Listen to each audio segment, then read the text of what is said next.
기도하겠습니다. 하나님 아버지, 은혜를 감사드립니다. 예수님께서 돌아가시고 이제 예수님의 죽음을 확인하는 장면을 통하여 저희들도 말씀을 통하여 잘 배울 수 있도록 도와주옵소서. 모든 것을 감사드리고 예수님의 이름으로 기도합나이다. 아멘. 유대인들은 안식일까지 시체를 십자가에 방치하고 싶지 않아서 빌라도에게 시체 다리를 꺾어서 빨리 치워달라고 요구합니다. 이에 군인들은 예수님과 함께 못 박힌 두 사람의 다리를 꺾었으나 예수님이 이미 죽으셨기에 창으로 옆구리를 찔러 죽음을 확인했습니다. 이를 통해 요한은 예수님의 죽음이 진정한 죽음이었음을 강조합니다.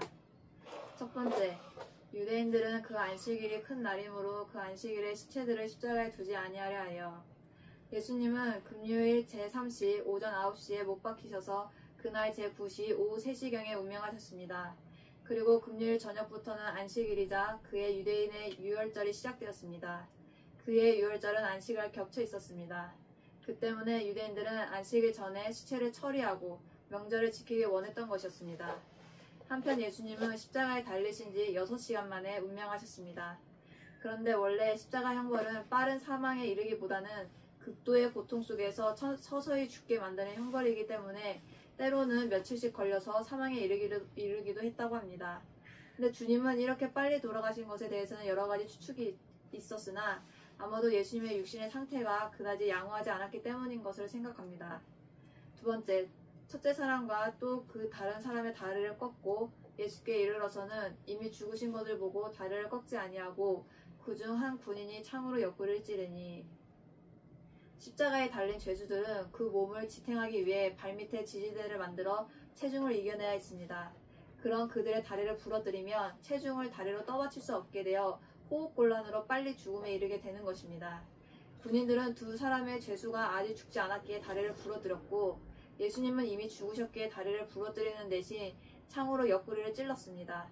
이처럼 예수님의 죽음은 당시 사형을 집행한 군인들에 의해서도 확실하게 확인된 것입니다.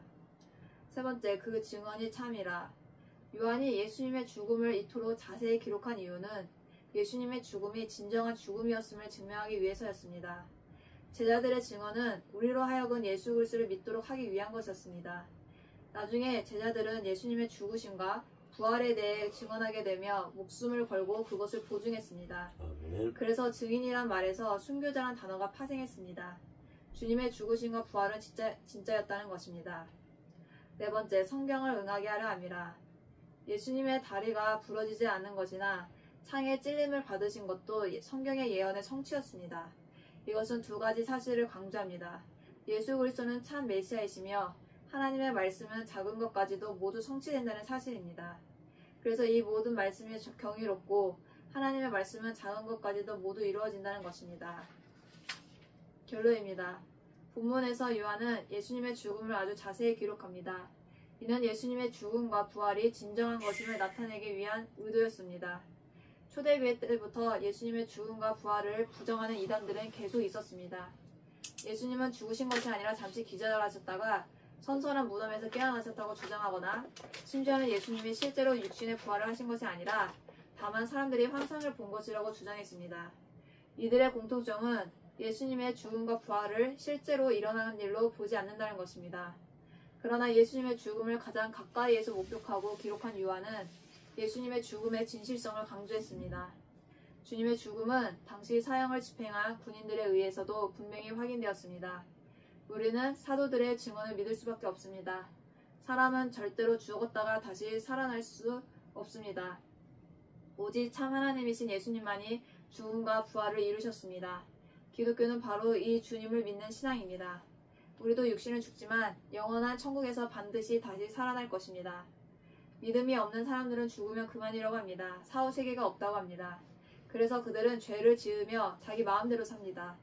그러나 주님의 죽으심과 부활은 영원한 천국이 존재한다는 가장 분명한 증거입니다. 아멘. 우리가 부활을 믿고 그것을 믿기에 이 세상에 죄짓지 않고 조심하며 하나님을 두려워하는 삶을 살아야 합니다. 기도하겠습니다. 하나님 아버지 감사합니다. 예수님의 죽으심과 부활의 진정성을 믿기 위해 사도 요한이 이렇게 자세하게 적혀주신 말씀을 통하여 저희들 모두가 영원히 살 것을 믿고 그 믿음으로써 이 세상의 죄의 유혹을 이겨나갈 수 있도록 도와주시옵소서. 아멘. 모든 것을 감사드렸고 예수님의 이름으로 기도드립나이다. 아멘.